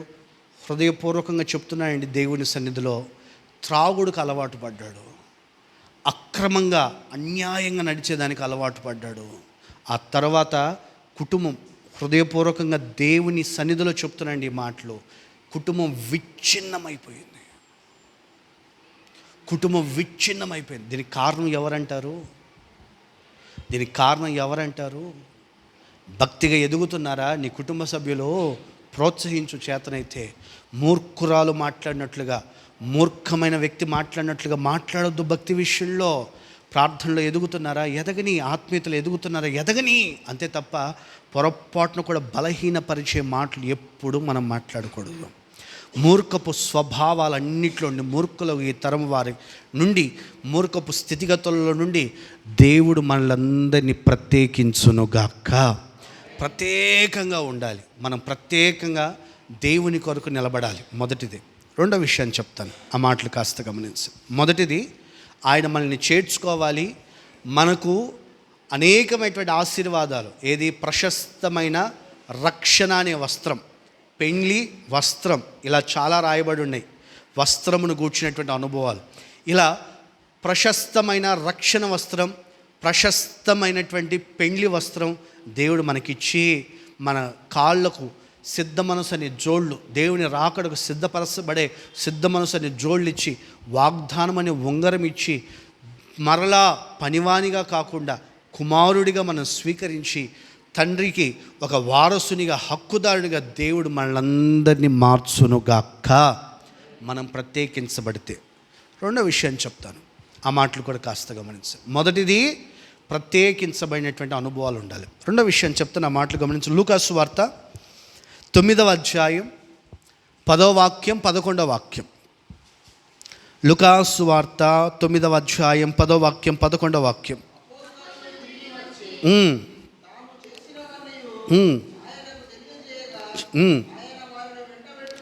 నోట్ చేయండి మాట. అపోస్తలులు అంటే ఎంతమంది అండి? చాలామంది. ఎంతమంది అపోస్తలు? 12 మంది. కేవలం అక్కడ మీరు గమనించండి, కేవలం అపోస్తలుగా ఉన్నటువంటి 12 మందిని వెంటబెట్టుకొని ఏకాంతముగా, ఆ మాట కూడా చదవండి అక్కడ, ఏకాంతముగా బెత్సయిదా అనే ఊరికి ఏకాంతముగా వెళ్ళారట. 12 మందిని తీసుకొని ఏకాంతముగా వెళ్ళారట. కానీ ఆ తర్వాత మాటను మీరు గమనించండి, జనసమూహములో అది తెలుసుకొని వెంబడింపగా, ఆ మాట నోట్ చేయండి. వెంబడింపగా అన్న మాట మీరు నోట్ చేసుకోండి, రాసుకునే వాళ్ళు ఉంటే నోట్ చేసుకోండి. ఆ మాట వెంబడింపగా, ఆ మాట నోట్ చేయండి. ఆయన వారిని చేర్చుకొని దేవుని రాజ్యమును గూర్చి వారితో మాట్లాడుచు, స్వస్థత కావలసిన వారికి స్వస్థపరిచెను. చాలా జాగ్రత్తగా ఈ మాటలు మీరు కాస్త గమనించండి. మొదట నేను చెప్పినటువంటి మాట, ప్రత్యేకించబడాలి అన్నటువంటి ఒక మనస్సు మనకు ఉండాలి. రెండో విషయం ఏంటంటే యేసుక్రీస్తును వెంబడించాలి అన్నటువంటి మనసు ఉండాలి. ప్రత్యేకించబడ్డాము, ఎక్కడో దూరంగా ఉన్నాము కాదు. ప్రత్యేకించబడినటువంటి మన జీవితాల్లో యేసుక్రీస్తును వెంబడించే అనుభవాలు ఉండాలి. కొన్నిసార్లు మనం అనుకుంటాం, మనల్ని పిలవలేదు కదా, మనల్ని చేయలేదు కదా అని. కానీ దేవుని సన్నిధి విషయంలో మాత్రం పొరపాటున అలా అనుకోకూడదు. ఎవరు నిన్ను పిలిచినా, ఎవరు నిన్ను పిలవకపోయినా, ఎవరు నిన్ను గణపరిచినా, ఎవరు నిన్ను గణపరచకపోయినా, ఎవరు నిన్ను ఒక స్థాయిలో నిలిపినా, ఎవరు నిన్ను ఒక స్థాయిలో నిలపకపోయినా, దేవుడు నిన్ను చూస్తున్నాడు, దేవునికి తగిన ప్రతిఫలాన్ని ఇవ్వగలిగిన వాడు, దేవుడు నిన్ను ఆశీర్వదించగలిగిన వాడు అని తలంచిన వాడివై దేవుణ్ణి వెంబడించగలిగిన వారిగా నీవు ఉండాలి. దేవుణ్ణి వెంబడించాలి, నీవు దేవుని వెంబడించాలి. ఆయన్ని వెంబడించితే ఆయన మనల్ని చేర్చుకుంటాడు. చేర్చుకున్న దేవుడు అక్కడే పరలోక రాజ్యమును గూర్చిన అనేకమైనటువంటి విషయాలు ప్రభు మనకు బోధించునుగాక. మరొక విషయం అక్కడ రాయబడినటువంటి మాట, ఎవరినైతే ఆయన చేర్చుకుంటాడో వారికి కలిగిన బలహీనతలను బట్టి దేవుడు వారందరినీ పరిపూర్ణంగా స్వస్థపరచబోతూ ఉన్నాడు. చప్పట్లు కొడుతూ గట్టిగా ప్రభునామాన్ని మహిమ. స్వస్థత కలుగునుగాక, స్వస్థత కలుగునుగాక, స్వస్థత ఈ క్షణమందే ఒక్కొక్కరికి కలుగునుగాక. దేవుని వెంబడించాలన్న ఒక మనస్సు నీలో ఉండాలి. అప్పుడు స్వస్థత కలుగుతుంది నీకు. పరలోక రాజ్యమును గురించిన ఒక అవగాహన నీవు కలిగినట్లుగా బోధ నీకు వినిపించబడుతుంది. వెంబడించాలి. చాలామంది వెంబడించరండి. మాకు తెలుసులే, మేము విన్నాములే అన్నట్లుగా ఉంటారు. చూడండి, ఇక్కడ 12 మందికి మాత్రమే ఆహ్వానం ఉంది. కానీ మిగతా వారందరూ కూడా మేము కూడా వెళ్ళాలి, దేవుని ఆశీర్వాదం పొందాలి, మమ్మల్ని పిలిచేదేంటి దేవుని సన్నిధానానికి, మమ్మల్ని రమ్మని చేసి చెప్పడం ఏంటి, మమ్మల్ని పట్టించుకోలేదని చేసిన ఏంటి, మమ్మల్ని పలకరించలేదని ఏంటి, మమ్మల్ని బాధ్యతగా చూసుకోలేదేంటి, మమ్మల్ని గణపరచలేదేంటి, మమ్మల్ని గొప్ప చేయలేదేంటి అని ఇవేవి ఉండకూడదండి. దేవుని సన్నిధి విషయంలో మాత్రం, దేవుని సముఖంలో నీవుంటే ఎవరి కోసమో కాదండి, దేవుని కోసం నిలబడు, దేవుని వెంబడించు, దేవుని చూడు, ఖచ్చితంగా తగిన ఆశీర్వాదాలు నీ మీద ఉంటాయి. జక్కయ్య మనకందరికీ తెలిసిన వ్యక్తి. లూకాసు వార్తలో 19వ అధ్యాయంలో అతని చరిత్ర రాయబడి ఉంది. ఆ మాటలు మీరు కాస్త గమనించి పరిశీలన చేసి చూస్తే, జక్కయ్య యేసును చూడాలి అని వాంఛతో యేసుక్రీస్తును వెంబడిస్తున్నాడు. మనకు చాలా స్పష్టంగా జక్కయ్య ఆ చరిత్ర మనకు తెలుసు. పొట్టివాడైనందున యేసుక్రీస్తు చుట్టూ జనసమూహం విస్తారంగా ఉన్నందున యేసుక్రీస్తు తనకి కనబడకపోయినా కనబడట్లేదులే వెళ్ళిపోదాం, కనబడట్లేదులే ప్రయాసపడేందుకు, వెళ్ళిపోదాం, చూద్దామని వచ్చాం, కనబల్లా వెళ్ళిపోదాం అని చెప్పి వదిలిపెట్టలేదండి. వెంబడిస్తున్నాడు. యేసుక్రీస్తు దిగి మార్గంలోకి వస్తాడా, ఈ దారిలోనే కదా వచ్చేది అని యేసు కంటే ముందుగా వెళ్ళి అక్కడ ఉన్నటువంటి మేడు చెట్టు ఎక్కి కూర్చొని యేసును చూడాలి అని యేసుక్రీస్తును వెంబడిస్తూ ఉన్నాడు. కనుక జక్కయ్య యేసుక్రీస్తు జక్కయ్యను చేర్చుకున్నాడు. ఫస్ట్ జక్కయ్య యేసుక్రీస్తును తర్వాత చేర్చుకున్నాడు. కానీ మొదట యేసుక్రీస్తే జక్కయ్యను చేర్చుకున్నాడు. కారణం ఏంటో తెలుసా? వెంబడిస్తున్న విధానమును చూసి. చూడండి ఆ మాటలు మీరు చూడండి, 3వ వాక్యం 4వ వాక్యం చూడండి.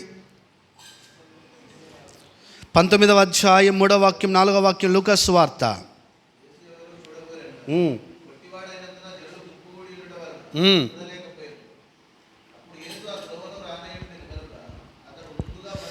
నోట్ చేయండి అన్నమాట. ముందుగా పరుగెత్తి ఆయనని చూచుటకు మేడి చెట్టెక్కెను. చాలా జాగ్రత్తగా ఈ మాటలు కాస్త గమనించగలగాలండి మనం ఆత్మీయులుగా. కనబడలేదు కదా అని చెప్పి వెళ్ళిపోలా. నేను దేవుని మందిరానికి 1 సంవత్సరం నుంచి వస్తున్నా, దేవుని మందిరానికి 6 నెలల నుంచి వస్తున్నా, దేవుని మందిరానికి 10 సంవత్సరాల నుంచి వస్తున్నా, ఇంకా ఆశీర్వాదం నాకు రాలేదే, ఇంకా దైవ సంబంధమైన ప్రత్యక్షత నేను పొందలేదే, ఇంకా దైవ సంబంధమైనటువంటి ఆశీర్వాదాలు నేను అనుభవించట్లేదే, ఇంక రావేమోలే వదిలేద్దాం అని అనుకోలేదండి. పరిగెడుతున్నాడు, ప్రయాసపడుతున్నాడు. ఈ ప్రయాసను చూసిన దేవుడు జక్కయ్య దగ్గరకు యేసుక్రీస్తే వచ్చి నిలబడి జక్కయ్య అని పేరు పెట్టి పిలిచి, త్వరగా చెట్టు దిగి కిందికి రా, నేడు నేను నీ ఇంట్లో ఉండవలసి ఉంది. ఆత్మీయులుగా మనం వెంబడిస్తున్నామా యేసుక్రీస్తుని? ఆయన యొక్క అడుగుజాడల్ని వెంబడిస్తున్నామా? ఆయన ఎక్కడ దొరుకుతాడు, ఏ సమయంలో దొరుకుతారు, ఏ సమయం ఖాళీ సమయం దొరికింది, ఈ సమయంలో యేసయ్యని వెతుకుదాం మనం, యేసయ్య మాటలు విందాం మనం, యేసయ్య సముఖంలో ప్రార్థన చేద్దాం మనం, కుటుంబం కోసం ప్రార్థన చేద్దాం, వ్యక్తిగత జీవితాల కోసం ప్రార్థన చేద్దామని దేవుని ప్రార్థనలో వెతుకుతున్నామా? పరిచర్యలో దేవుని సన్నిధంలో వెతుకుతున్నామా? దేవుని కొరకు నిలిచి ఉండగలిగే అనుభవాల్లో దేవుని వెతుకుతున్నామా? ఒక్కసారి ఆలోచించుకోగలగాలి మన జీవన విధానాన్ని. ఆత్మ సంబంధం కొనసాగించబడుతున్న జీవితాన్ని దేవుడు ప్రేమించిన వాడే ఈ మాటలు నీతో మాట్లాడుతున్నాడు. ఏదో అంటున్నట్టుగా, పట్టినట్టుగా, ఆశీర్వాదం ఇంకా రాలేదే అన్నట్లుగా దేవుని విషయంలో నిర్లక్ష్య ధోరణితో ఉండొద్దు. వెంబడించు దేవుణ్ణి. ఎప్పటి వరకంటే పేరు పెట్టి నిన్ను పిలవబోతున్నాడు. ఆయన పిలిచి నీ ఇంట్లో ఉండబోతున్నాడు, నీ హృదయం అనే ఆలయంలో ఆయన ఉండబోతున్నాడు. నీతో కూడా సదాకాలం నిలిచిన దేవుడు పరలోక రాజ్యమును గూర్చినటువంటి అవగాహన నీకు కలుగజేసి జక్కయ్యతో చెప్తున్నాడు, ఇతడు కూడా అబ్రహాము కుమారుడే, నేడు ఈ ఇంటికి రక్షణ వచ్చి ఉంది. చప్పట్లు కొడుతూ గట్టిగా ప్రభు నామాన్ని మహిమపరచండి. నేడు ఈ ఇంటికి రక్షణ కలిగింది. లోకంలో ఉండి ఒక రక్షించబడినటువంటి అనుభవాలు దేవుడు నీకు, నీ కుటుంబానికి కలుగ చేయాలని కోరుకున్న వాడే ఈ మాటలు నీతో మాట్లాడుతూ. చివరిగా ఒక్క మాట చదువుకొని మనం ప్రార్థన చేసుకుందాం. కీర్తనల గ్రంథం 73వ కీర్తన 24వ వాక్యం. కీర్తనల గ్రంథం 73వ కీర్తన 24వ వాక్యం. నీ ఆలోచన చేత నన్ను నడిపించదవు, తరువాత మహిమలో నీవు నన్ను చేర్చుకొందువు. చాలా జాగ్రత్తగా గమనించగలిగితే ఇక్కడ కూడా దేవుడు మనలందరినీ ప్రేమించిన వాడై తన నిత్య మహిమలో మనలందరినీ చేర్చుకొనుగాక. చేతులు ఊపుతూ చెప్పండి గట్టిగా, ఆమెను గట్టిగా చెప్పండి చేతులు ఊపుతూ విశ్వాసంతో. నిశ్చయముగా ఒక విశ్వాసి ఆత్మీయుడు దీనికోసం ప్రయాసపడాలి. ఒక సేవకుడిగా నేను దీనికోసం ప్రయాసపడాలి. ఈ లోకంలో మనం జీవిస్తున్నామండి, ఈ జీవితం శాశ్వతం కాదు. మనిషి ఆయువు నీటి బుడగలాంటిది. మనిషి ఆయువు నీటి బుడగలాంటిది, అడవి పువ్వు లాంటిది. ఉదయం పుష్పించి సాయంకాలం వాడిపోయే అడవి పువ్వు లాంటిది, నీటి బుడగ లాంటిది, ఆవిరి లాంటిది. అప్పుడే కనపడుతుంది, అప్పుడే పోతుంది. నిన్న మనకు కనపడిన వాళ్ళు ఈరోజు కనపడకపోయి ఉండొచ్చు. నేను ఒక సేవకుడిగా చాలా సమాధి కార్యక్రమాలు చేశాను. నేను కొన్ని పరిస్థితుల్లో కొంతమంది యవ్వనస్తులైనటువంటి వారిని కూడా నేను సమాధి కార్యక్రమాలు చేశాను. చిన్న పిల్లల్ని సమాధి కార్యక్రమాలు చేశాను. నేను ఆ సమాధి కార్యక్రమాలు చేస్తున్నప్పుడు నా మనసులో వాళ్ళని చూసినప్పుడు నిజంగా నాకు ఏమంటారు, చాలా వేదన కలిగింది. ఎందుకు అంటే చిన్న వయసు కదా, నాతో పాటు వయసు కదా, నా వయసు కలిగినటువంటి పిల్లల్ని కూడా నేను చూశానండి. నా వయసు కలిగిన పిల్లలు, నా వయసు కలిగిన ఒక సేవకుడు చనిపోవడం నేను చూశాను. చూడండి, ఈ మనిషి జీవితం ఇది శాశ్వతం కాదు. ఏదో సంపాదించాలి, ఏదో చెయ్యాలి, ఏదో ఉన్నతంగా ఉండాలి, ఏదో పేర్లు సంపాదించుకోవాలి, ఏదో ప్రఖ్యాతి సంపాదించుకోవాలి అని ఒక మనిషిగా నీవు కావచ్చు, నేను కావచ్చు, రకరకాల కోణాల్లో మనం ఆలోచన చేస్తూ ఉండవచ్చు. కానీ ఇవేవి శాశ్వతం కావు. శాశ్వతమైంది ఏంటంటే దేవుని మహిమ మాత్రమే మనకు శాశ్వతమైంది. దేవునికి స్తోత్రం. ఇక్కడ మనం కన్ను మూస్తే దేవుని యొక్క నిత్య మహిమలో మనము కళ్ళు తెరుతుముగాక. ఆయన దగ్గర మనం నిలిచి ఉందుముగాక. ఆ మహిమలోకి మనల్ని చేర్చుకుంటాడు ఆయన. అలా చేర్చబడాలి అంటే అక్కడ రాయబడిన స్పష్టమైన మాట చూడండి.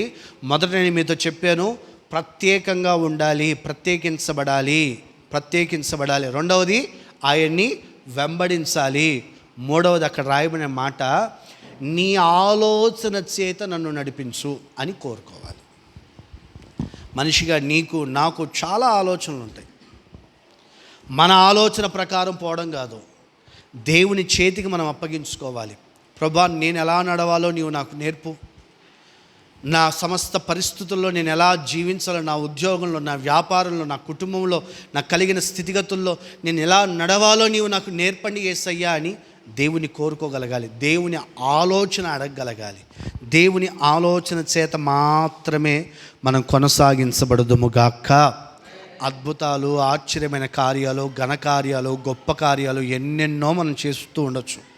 మీరు మత్తయి సువార్త 7వ అధ్యాయం 21వ వాక్యమును మీరు గమనించగలిగితే, ప్రభువా, మీ నామం పేరట మేము అద్భుతాలు చేసాం, మీ నామం పేరట మేము ఆశ్చర్యమైన కార్యాలు చేసాం, మీ నామం పేరట మేము దయ్యాల్ని వెళ్ళగొట్టాం, మీ నామం పేరట ఎన్నో సూచక క్రియలు చేసాం, ఎన్నో చేసాం. ఏ పక్షవాయు జబ్బు కలిగినాడా లేపైకి అంటే లేచి నడిచాడండి, లేచి నడిచాడు. అనారోగ్యంతో బాధపడుతున్నటువంటి వారికి అనారోగ్యం నుండి విడుదల కలుగునుగా కానీ మాట్లాడక మునిపే విడుదల కలిగింది. గుడివాడు చూపు పొందారు, దయ్యాలు పట్టిన వాళ్ళు విడుదల పొందారు అని చెప్పి ఇవన్నీ చెప్తూ ఉంటే, ప్రభు ఉపయోగించిన మాటను మీరు గమనించండి. 21వ వాక్యంలో, మీరు ఇవన్నీ చేశారు కానీ మీరెవరో నాకు తెలియదు అని చెప్తూ, ప్రభువా ప్రభువా అని పిలుచు ప్రతివాడు పరలోక రాజ్యంలో చేర్చబడలేడు కానీ పరలోకమందున్న దేవుని చిత్త ప్రకారము చేయువాడే దేవుని యొక్క నిత్య రాకడలో, దేవుని యొక్క నిత్య మహిమలో ప్రవేశిస్తాడు. ఆ మాట మనం గమనించాలి. నీవైనా నేనైనా భక్తి చేయాల్సింది పరలోక రాజ్యం చేరేదానికి, లోకంలో ఆస్తులు సంపాదించుకునేదానికి కాదు, అంతస్తులు సంపాదించుకునేదానికి కాదు. కనుక ఆత్మీయులుగా, దేవుని ప్రజలుగా మన జీవితాల్లో ఇట్టి అనుభవాలు కలిగి మనం నడిపించబడాలి. ఇక్కడ మీరు గమనించవలసిన మాట, ఇది సేవకులకు మాత్రమేనేమో అద్భుతాలు అని చెప్పి నువ్వు అనుకుంటున్నావు. ఒక విశ్వాసిగా నీ జీవితంలో కూడా నేను దేవునికి ధారాళంగా గుప్పిలు విప్పి కానుకిచ్చే వ్యక్తిని. నేను దేవునికి నా రాబడి అంతట్లో నమ్మకంగా దశంభాగం ఇచ్చే వ్యక్తిని. నేను పరిచర్యలో ముందుండే వ్యక్తిని.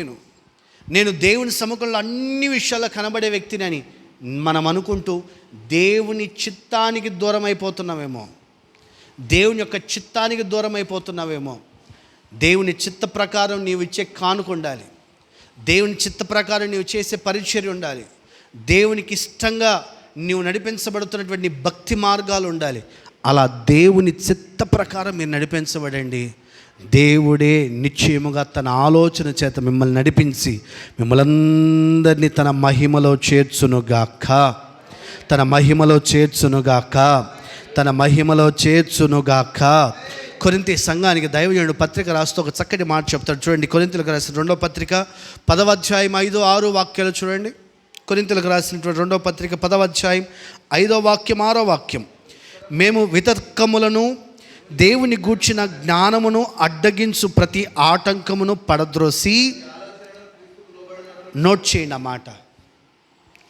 ఇక్కడ చేయడం మన విషయంలో ఒక దైవ సేవకుడు సంఘాన్ని చూసి మాట్లాడుతున్న మాట, ఈ ఆరాధనలో సంఘంగా ఉన్నటువంటి మనల్ని గూర్చి ఒక సేవకుడిగా నేను తెలియపరుస్తున్నటువంటి మాట కూడా ఏంటంటే, ప్రతి ఆలోచనను క్రీస్తునకు లోబడునట్లు. ఆ మాట గమనించాలి. ఇక్కడ చేయడం మనందరి ఆలోచనలు యేసయ్యకు మాత్రమే లోబడునుగాక. చెప్పండి, గట్టిగా చెప్పండి ఆమేనని. ఇక్కడ ఉన్న మన ఆలోచనలన్నీ కూడా దేవునికి మాత్రమే లోబడునుగాక. ఆయనకు మాత్రమే మన ఆలోచనలు లోబడాలి. మనకు మనమే. సామెతల గ్రంథంలో 3వ అధ్యాయం 7-8 వాక్యాలు చూడండి ఒక్కసారి. ఆ మాటలు సామెతల గ్రంథం 3వ అధ్యాయం 7-8 వాక్యాలు. నేను జ్ఞానిని కదా అని నీవు అనుకొనవద్దు. యెహోవా యందు భయభక్తులు కలిగి చెడుతనమును విసిరిపెట్టుము. అప్పుడు నీ దేహమునకు ఆరోగ్యమును, నీ ఎముకలకు సత్తువ కలుగుతుంది. నేను జ్ఞానిని అని నీవు అనుకోవద్దు. నాకు అన్నీ తెలుసు అని నీవు అనుకోవద్దు. ఎప్పుడు కూడా ఒక వ్యక్తి అన్నీ తెలుసు అనుకుంటే ఏమి నేర్చుకోలేడు. ఈ గ్లాస్ ఉందనుకోండి, ఇక్కడ ఈ గ్లాస్ నిండా నీళ్ళు ఉన్నాయి, ఈ గ్లాస్ నిండా నీళ్ళు ఉన్నాయి. ఇంకా కొన్ని నీళ్ళు పోస్తే ఏమవుతుందండి? కింద పోతాయి అంతే. నాకు అంతా తెలుసు అని చెప్పి నువ్వు అనుకుంటే దేవుని మాట నీ చెవున పడదు, మంచి మాటలు నీ చెవున పడవు, దేవుని యొక్క ఉన్నతమైనటువంటి ఆ మాటలు నీ చెవున పడవు. నాకు తెలుసులే, నేను విన్నానులే, మాకు తెలియనా అన్నట్లుగా నీవు ప్రవర్తిస్తావు. అప్పుడు దేవుని చిత్త నీకు దూరం అయిపోతుంది. దేవుని ఆశీర్వాదాలకు నీవు దూరం అయిపోతావు. దేవుని చిత్త ప్రకారం నీవు నడిపించబడితే ఆయన నిత్య మహిమలో మనమంతా కూడా సదాకాలం నిలిచి ఉందుముగాక. ఆయన చూడండి, చాలా స్పష్టంగా మనం మూడు చక్కటి విషయాలు నేర్చుకున్నాం. ఒకటి, ప్రత్యేకంగా ఉండాలి. అలా ప్రత్యేకంగా ఉన్నప్పుడు తప్పిపోయిన కుమారుడికి అనుగ్రహించబడినట్లుగా ప్రశస్తమైన వస్త్రాలు, ఉంగరము, చెప్పులు దేవుడు మనకు దయచేస్తాడు. ప్రశస్తమైన రక్షణ అనే వస్త్రాన్ని ప్రభు దయచేస్తాడు. వాగ్దానం అనే ఉంగరాన్ని ప్రభు దయచేస్తాడు. సిద్ధ మనసు అనే జోళ్లను ప్రభు దయచేస్తాడు. రెండవది, ఆయన వెంబడించాలి. వెంబడిస్తే పరలోక రాజ్యమును గూర్చిన బోధ మనకు వినిపించబడుతుంది. రెండవది, స్వస్థత కార్యములు జరుగుతాయి. మూడవది, మనము ఆయన ఆలోచనకు లోబడి నడిపించబడాలి. అప్పుడు నిత్య మహిమలో సదాకాలం మనమంతా కూడా నిలిచి ఉందుముగాక. విన్న ఈ మూడు విషయాలు, ఈ మూడు మాటలు సువిస్తారంగా చక్కగా అనేకమైనటువంటి కోణాల్లో మనం విన్నాం కదా. చక్కగా మోకరించి కొద్దిసేపు అందరూ ప్రార్థన చేసుకుందాం. ఎవరు అటు ఇటు అనాలోచితంగా ఉండొద్దు. వాక్యం విన్నాము సరిపోయింది అన్నట్లుగా ఉండొద్దు. ప్రార్థన చాలా ప్రాముఖ్యం కనుక మోకరించి పూర్ణ మనసుతో ప్రభు చేతులకు అప్పగించుకొని ప్రార్థన చేసుకుందాం. నేను మిమ్మలను చేర్చుకొందును, మీకు నేను తండ్రిగా ఉంటాను. ఇదిగో మీకు నేను తండ్రిగా ఉంటాను, మీరు నాకు కుమారులుగా ఉంటారు, కుమార్తెలుగా ఉంటారు అని ప్రభు మాట్లాడుతున్న మాట కనుక ఒక చిన్న తీర్మానంతో ప్రార్థన చేసుకుందామా? ప్రభువా, మీరు మమ్మల్ని చేర్చుకోండి అయ్యా. లోకం మమ్మల్ని త్రోసివేసి ఉండొచ్చు, లోక సంబంధమైనటువంటి పరిస్థితులు మమ్మల్ని త్రోసివేసి ఉండొచ్చు. తండ్రి, మీరు మమ్మల్ని చేర్చుకోనండి యేసయ్యా, మీరు మమ్మల్ని చేర్చుకోనండి యేసయ్యా, మాకు తండ్రిగా ఉండండి యేసయ్యా అని ఒక చిన్న తీర్మానంతో మనసారా ప్రభు సముఖంలో ప్రార్థన చేసుకుందాం. అందరం కూడా కలిసి పూర్ణ మనసుతో ప్రార్థన చేసుకుందామా? లోకమంతా మనల్ని వదిలిపెట్టిండొచ్చు, నా అనేవారు మనకు దూరం అయిపోయి ఉండొచ్చు. పలకరిస్తే ఏమైపోతుందో,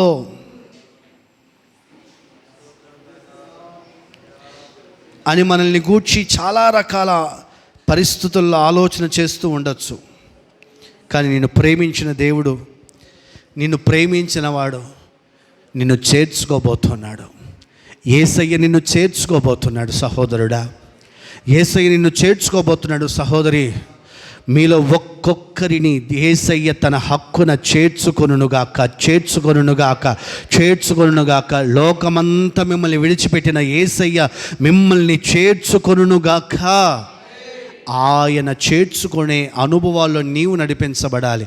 తీర్మానంతో ప్రార్థన చేసుకో. ప్రత్యేకంగా నేను ఉండాలయ్యా, నేను నిన్ను వెంబడించాలి యేసయ్యా, మీ ఆలోచన మాత్రమే నెరవేర్పు కలగాలి యేసయ్యా అని ఓ చిన్న తీర్మానంతో మనసారా ప్రార్థన చేసుకుందామండి. చిన్న తీర్మానంతో మనసారా ప్రభు సముఖంలో ప్రార్థన చేసుకుందాం. ఆయన మన ఎడల ఒక ఉన్నతమైనటువంటి ఆలోచన కలిగిన వాడే నీతోనే సూటిగా తేటగా ప్రభు మాట్లాడి ఉన్నాడు. తండ్రిగా నీ కొరకు ఉండబోతున్నాడు, తండ్రిగా నీ కొరకు ప్రభు ఉండబోతున్నాడు, తండ్రిగా నీ కొరకు ప్రభు ఉండబోతున్నాడు. తీర్మానంతో ప్రార్థన చేసుకుందాం, తీర్మానంతో మనసారా ప్రార్థన చేసుకుందాం. శక్తికి మించిన సమరములో నేర్పితివి నాకు నీ చిత్తమే, శిక్షకు కావే శోధనలన్నీయు, ఉన్నత కృపతో నన్ను నింపుటకే, ప్రతి విజయము నీకంకితం. నా బ్రతుకే నీ మహిమార్థం, లోకమంతయు దూరమైనను నన్ను చేరదీసెదవు. దేహమంతయు ధూళి అయినను జీవింపజేసెదవు. లోకమంతయు దూరమైనను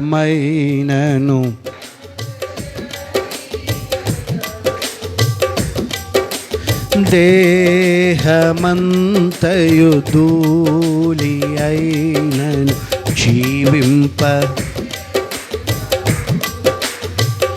శక్తికి మించిన సమరములో నేర్పితివి నాకు నీ చిత్తమే. శిక్షకు కావే శోధనలన్నీయు, ఉన్నత కృపతో నన్ను నింపుటకే, శక్తికి మించిన సమరములో నేర్పితివి నాకు నీ చిత్తమే. శిక్షకు కావే శోధనలన్నీయు, ఉన్నత కృపతో నన్ను నింపుటకే, ప్రతి విజయము నీకంకితం. నా బ్రతుకే నీ మహిమార్థం, ప్రతి విజయము నీకంకితం. నా బ్రతుకే నీ మహిమార్థం, లోకమంతయు దూరమైనను నన్ను చేరదీసెదవు. దేహమంతయు ధూళి అయినను జీవింపజేసెదవు. లోకమంతయు దూరమైనను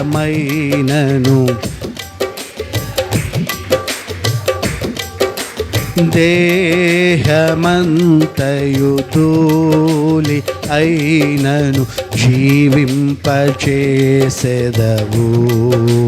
కన్న తండ్రిగా నన్ను కాచి కన్నీరు తుడచితివి. కమ్మనైనా ప్రేమ చూపి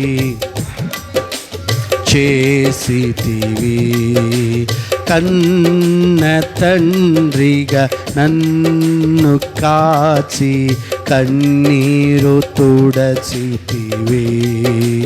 కమ్మనైనా ప్రేమ చూపి కనువిందు చేసితివి. కన్న తండ్రిగా నన్ను కాచి కన్నీరు తుడచితివి.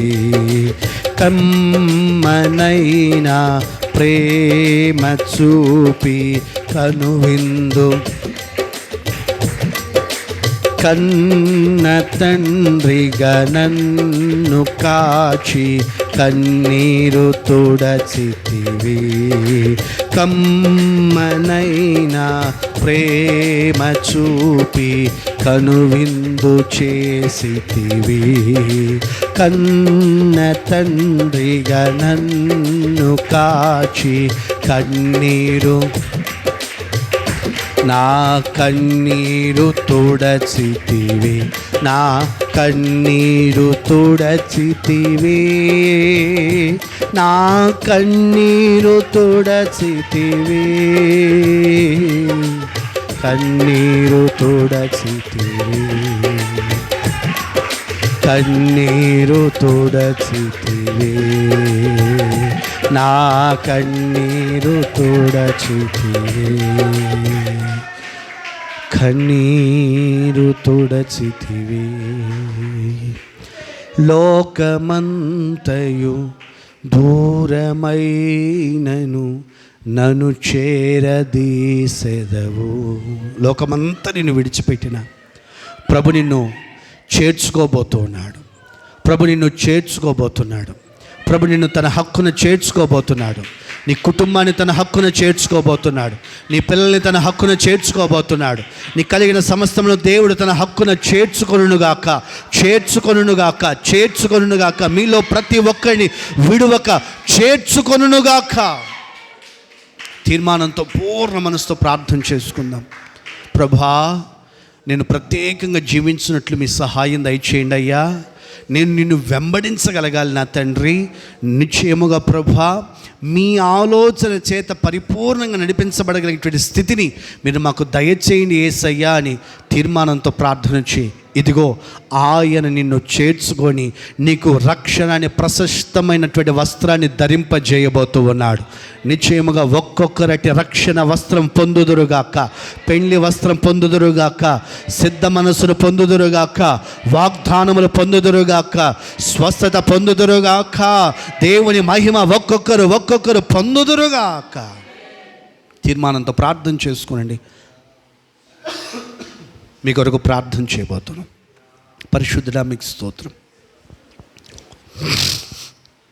గతకాలం అంతా మీరు కాపాడారు. మీ సురక్షితమైనటువంటి రెక్కల నీళ్ళు భద్రపరిచారు. మిమ్మల్ని స్తుతించినట్లు, ఆరాధించినట్లు, మహిమపరచున్నట్లుగా మీరు చేస్తున్న కార్యముల కొరకే మీకు స్తోత్రం. మీ సహాయం దయచేయండి అయ్యా. కృపతో ఒక్కసారి జ్ఞాపకం చేసుకోండి. మీ నామ ఘనత నిమిత్తమై మీ ప్రజల్ని మీరు చేర్చుకుంటున్న విధానం కొరకే మీకు స్తోత్రం. ఏ ఒక్కరిని విడిచిపెట్టద్దయ్యా. ఏ ఒక్కరిని చేయి విడవద్దు నా తండ్రి. వారు చేయి విడవబడుతున్న పరిస్థితుల్లో ఉన్నారేమో, చేయి పట్టుకోండి నా తండ్రి. ప్రత్యేకముగాను మిమ్మల్ని వెంబడించేవారిగాను, మీ ఆలోచన చేత నడిపించబడేవారిగాను మీ ప్రజలు నడిపించబడాలి. తద్వారా కలుగుతున్న ఆశీర్వాదాలు మీ ప్రజలు పొందుకోగలగాలి. ఈ ఆదివారపు రోజున తండ్రి, మీ ఆశీర్వాదాలు సమృద్ధిగా ఇక్కడి నుంచి పొందుకొని తిరిగి వెళ్ళుదుముగాక. సమృద్ధిగా మీ ఆశీర్వాదాలతో ఇక్కడ చేయని ప్రతి ఒక్కరు నింపబడుదురుగాక. అటు దీవెననైనా మీరు కలుగు చేయండి. మీ కృప తోడుగా దయచేయండి. కృప వెంబడి కృప, కృప వెంబడి కృప, కృప వెంబడి కృప. ప్రభా, మీరు అనుగ్రహించి మీ గణనామానికి మహిమ తెచ్చుకోండి. మీరే మీ ప్రజలను ఆశీర్వదించమని కోరుకుంటున్నాను. కృపతోనైనా మీరు జ్ఞాపకం చేసుకోండి. మీరు ఆకడుగు మీ రాజ్యానికి మమ్మల్ని సిద్ధపరచుకోండి. మీ మహిమ మాకు కావాలయ్యా. మీ మహిమ మాకు కావాలి. మహిమలో చేర్చుకుంటారని మీరు మాట్లాడారు. ఇక్కడ చేరిన ప్రతి ఒక్కరూ మీ మహిమలో చేర్చబడుదురుగాక, మహిమలో చేర్చబడుదురుగాక, మహిమలోనే చేర్చబడుదురుగాక. సహాయం అనుగ్రహించి సర్వగణత మా ద్వారా మీరు మాత్రం పొందుకునమని నజరేయుడైన యేసు నామమున అడిగి వేడుకొనుచున్నాము తండ్రి. ఆమేన్. మన ప్రభు అయిన యేసు క్రీస్తు కృప, తండ్రి అయిన దేవుని ప్రేమ, పరిశుద్ధాత్మదేవుని అన్యోన్య సన్నిధి సహవాసం మనకును సకల పరిశుద్ధులకును సదా తోడై ఉండి నడిపించునుగాక. ఆమేన్. ఆమేన్. అందరికీ హృదయపూర్వక